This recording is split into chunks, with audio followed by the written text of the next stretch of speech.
Oh boy, I can't wait to play my favorite Sonic game, Sonic Adventure. What the fuck is this? Yeah, sure, why not? Hello, I'm Jim the Man, and because it's EXE-tober, I decided to throw in 3 stories, though they're all short and not the most well written. I hope you enjoy them, and my shitty tips at reading them. And if you enjoy this in any way, maybe consider subscribing. It might help me out. The Sonic fandom has been one of the largest fandoms on the internet for a very long time now, starting somewhere in the mid-90s. So many fan games, movies, Ugh, you pest! Tails! Sonic! art, and memories made within these circles. And then you can easily see how someone would take advantage of this naive, Freshly made community. I am a Sonic veteran, and I've spent the last years researching and grouping together evidence for a computer virus that I remember making its rounds on the internet back in the day, but now seems to be completely obscure and forgotten, mainly thanks to the majority of the information being wiped off the internet. Amy's love virus. Quit the sexy trumpets. If you were there, I just know a shrivel just Are you being intentionally dense? Huh? went down your spine right now. But for those who have no clue what it is, Amy's love virus was assumably a rat virus that was spread inside the Sonic community from the early 1990s until somewhere in the late 2000s. The way the virus spread was through infected infected Sonic-related video games, videos, and image files. These infected games, videos, and images then got uploaded onto forums, torrent trackers, and FTPs, where unassuming users would download the virus. Accounts of what exactly the virus does when launched is very limited, mainly because those who got infected never got to tell their tales. Almost all of them died or disappeared mysteriously after downloading the virus. But here's what we know for the few said to survived it. The computer would first blue screen upon opening the infected file, then shut down while corrupting the hard disk to the point it started smoking physically. After that, when the computer's owner tries to turn the computer back on, it would load the BIOS screen, but were then suddenly met with a title screen saying, Amy's Love. Then a 3D polygram looking head of Amy Rose from Sonic would appear on the screen with a pink colored Super Mario 64 like background. Most accounts here also note that said head looked like a Sonic R version of Adventure Amy's design. From there, a very deep buzzing sound would start to blast from the speakers. The Amy head would also start speaking directly to the user at this point, and although we don't have an exact account of what she said, the victims remember something along the lines of, Ha ha ha! Now you have all the attention on me. But, anyways, since Sonic is always busy, I am bored. And you know what a gal like me does when they get bored? They kidnap and digitize people into their realm to make a cult of personality, of course. Now, I'm gonna give you a choice. If you choose yes, you're joining me in the digital afterlife as a happy and cute worshiper. But if you choose no, I unlock your computer and leave you alone. But you're going to suffer until you die. Choose wisely, Jim the Man. then a blank window with the options of yes and no pop up. So those who presumably chose yes were never seen again, meaning somehow this computer virus actually pulled them through the monitor into a digital world where they could never escape from. And those who chose no, well, all the virus accounts came from these people. These computers did become virus-free after choosing no, but they said that since from that day, they suffered from heavy headaches, bleeding noses, nightmares, Wake up! Wake up! appearing in their heads, telling them negative things constantly, development of various mental issues like schizophrenia, and finally, bad luck.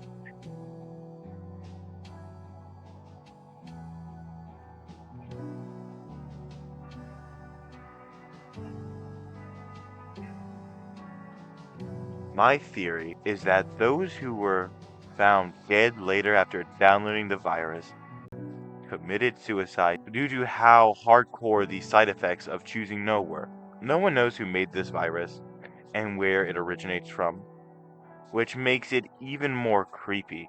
Not convinced yet? I'm gonna tell you 3 stories of disappearances and deaths that I think are very much connected to the virus, with photo and video evidence. Let's get started.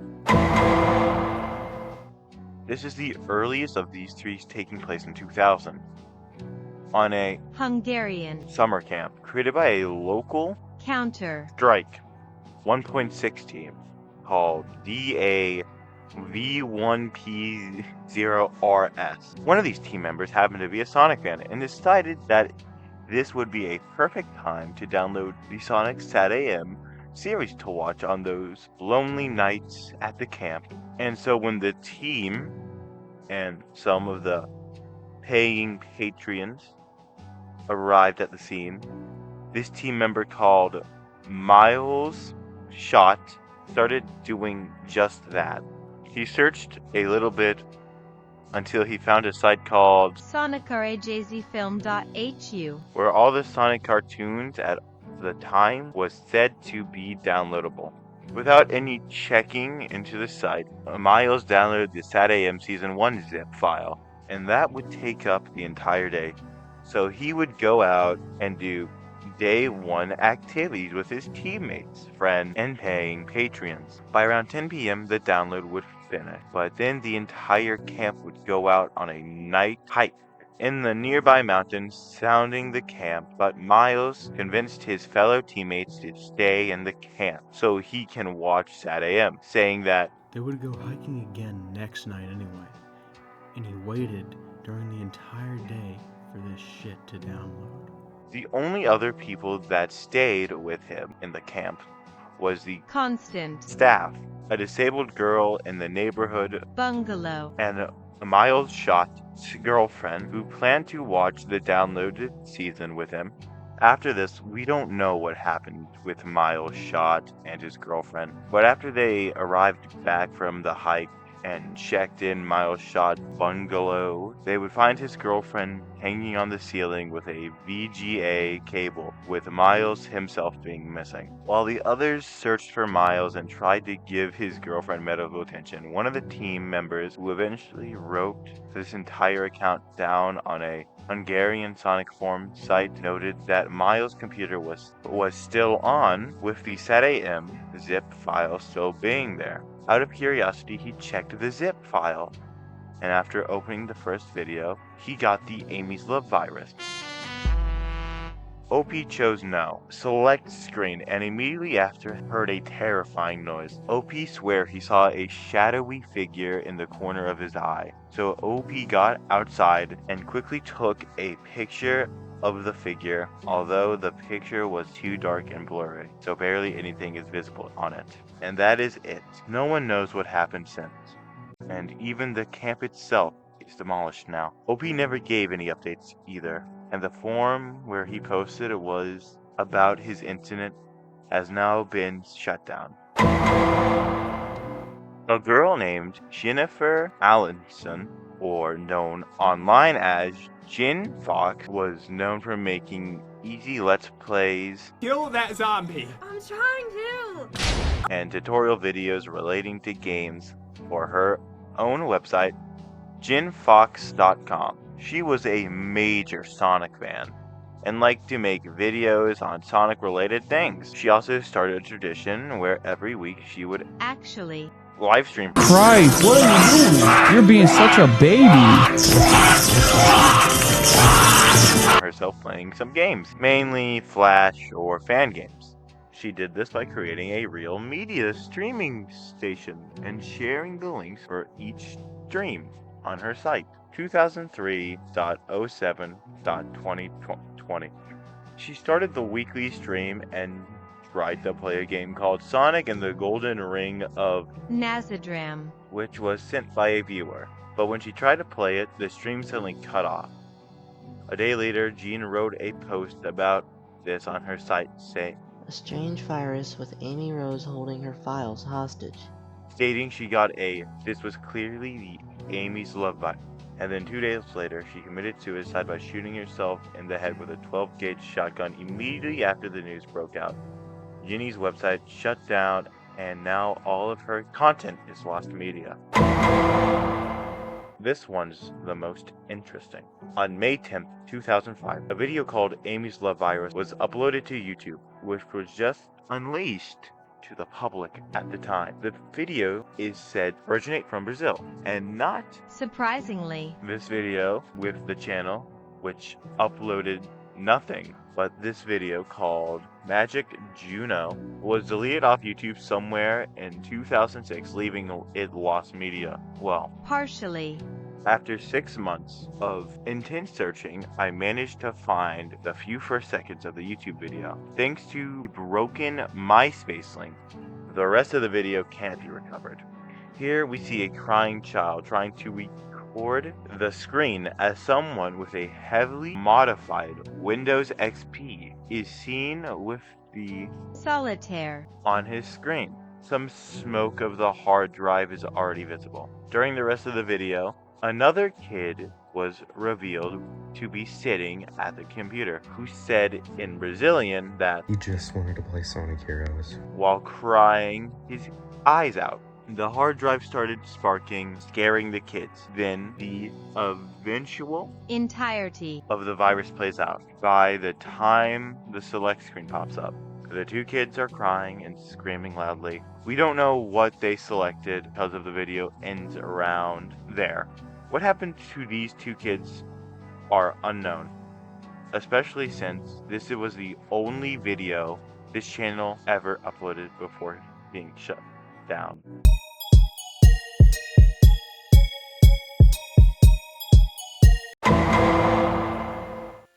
I will tell you all about something horrible that happened to me 2 weeks ago. I couldn't keep it to myself for any longer, so I decided to write it down in order to keep myself sane and remind myself that what happened is real. It all started one night. I received an unexpected visit from a friend. His face was pale, and his body was shaking non-stop. In his right hand, he had a Blue Pendrive, and he slowly brought it to my face. He whispered, Take it. Slightly unsettled, I obliged, placing the pen drive on my pocket. Immediately after that, my friend put his hands on my face and started to cry silently. His crying got louder as time went on, to the point they into Agonizing. screams. I got horrified and attempted to ask him what was going on with him. He Suffered. for a few seconds on the ground, and then he stopped breathing. I yelled, cried, anybody, out for help, until my mom answered. I'd rather not remember the rest. The day of the funeral was one of the most disturbing ones I have lived through. Watching his entire family mourn and cry for him made me feel horrible. Autopsy revealed the cause of death was an epilepsy attack, and they never asked me for my version of the story. Never knew why. When I arrived home, I enclosed myself in my room and started to cry, thinking about the moment of his death over and over again, until I remembered the pen drive. I replayed, Rapidly. looked at the basket of dusty clothes I had, looking through the pocket of the pair of pants I wore that day, and then I found the pen drive. At first, I doubted whether I should plug it in my PC, and I regret having done this. But I eventually decided to see the contents of the pen drive. After turning it on, I looked at its contents. It only contained one folder in a strange language I couldn't understand, and which I haven't been able to decipher to this day. It contained a file called sonicthehedgehog.exe. I noted the name wasn't correctly written, but I don't care too much about it at the moment. I tried to open the file, then an error message popped up saying something about the file that I tried to open not existing. I remembered the mistake in the file's name and corrected it, adding an E to the word hedgehog. It allowed me to open the file afterwards.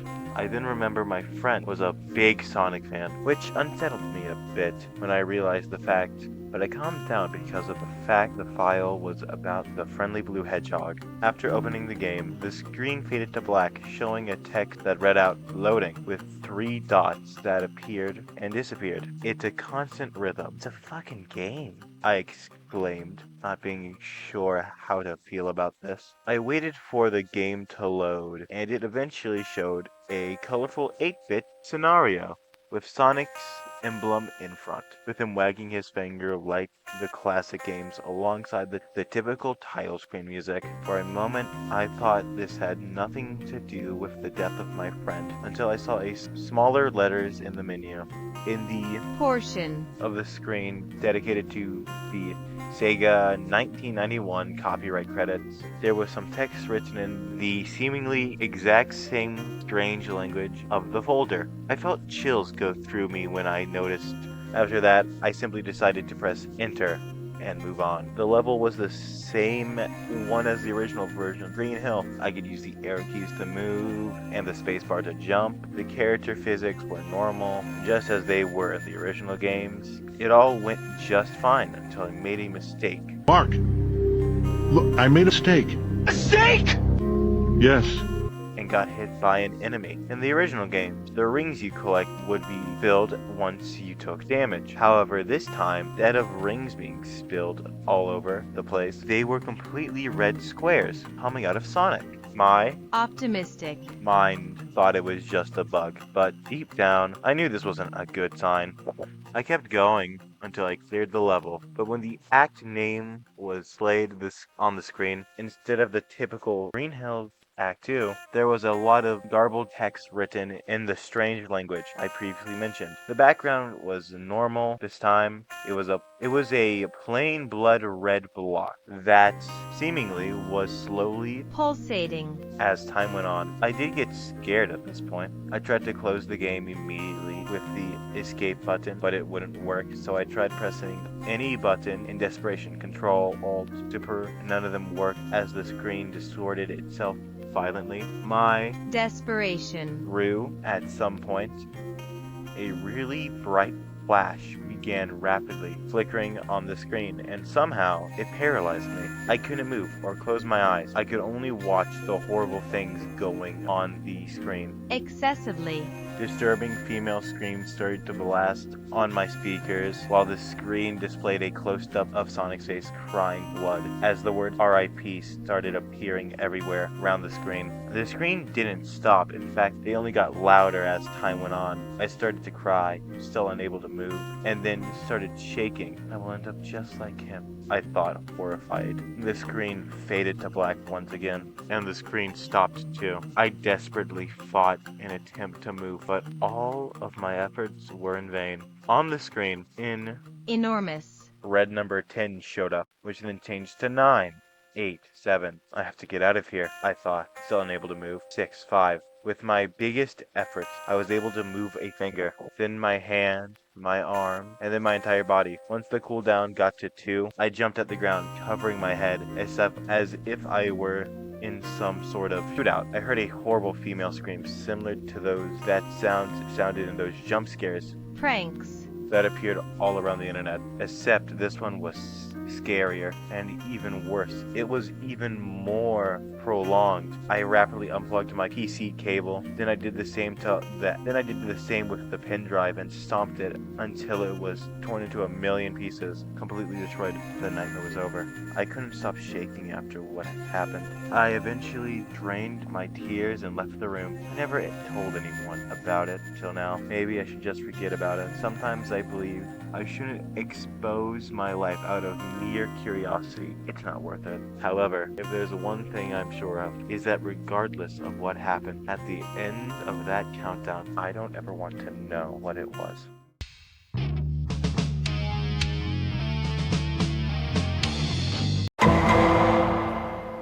Hello, my name is Derek, and today I'm going to tell you a story of my experience with a dangerous emulation site I came across months ago that almost ruined my life. This is the story of the Snug Bug. It happened around 1 a.m. on a Sunday. I don't know what it was, but I had the sudden urge to play Sonic CD, even though I didn't have it on me at all. I never really tried emulation before, but I decided to try it out, since that's what my brother would always do. I tried looking for some trustworthy looking emulation, and it was here where I found the one. The very first emulation site I found on Google was this one called thegamersparadise.org. Obviously, with it being the first result, I automatically assumed it was trustworthy, even if its name was ridiculous. The site looked pretty clean from the looks of it. Nothing too brutal malware. Anyway, no pop-up ads. The looks of it. They seem to only have 3 games on the emulator. Super Mario Bros. 3, a game called Pool Spot for some reason, and Sonic the Hedgehog CD. So I went and downloaded it. The whole download process was successful, so into Sonic CD I went. First things first, I noticed that for the opening credits, where it shows Sonic posing next to the Sega logo, instead of it being Sega, it was instead replaced with 2 big X's, which was actually the Gamer's Paradise logo. So that was kind of neat. Title screen seemed normal. Sonic was there, of course, doing his iconic pointing finger pose. This was actually my first time playing Sonic CD for myself. I only ever watched playthroughs of it until now. When I started out in Palm Tree Panic, the first thing I noticed was that Sonic's regular sprite was replaced with the Mini Sonic sprite from the Metallic Madness level. I mean, it was kind of odd, but I decided to not really think about it too much and continue playing. A little further into the level, I noticed that the controls had a lag to them. Is Goth Mommy behind you? It felt like the Mini Sonic didn't jump until 1 second after input, so that was annoying to deal with, but I kept pressing on. After getting through the first act, I noticed that the game itself started to slow down. That's when halfway through the second act, the Mini Sonic suddenly halted on its own. I tried just spamming the controls, but it wouldn't budge. Suddenly, the Mini Sonic sprite then changed to have 2 red X's for eyes, a sharp, toothy grin, and what I could almost make out as a red exclamation mark on its belly.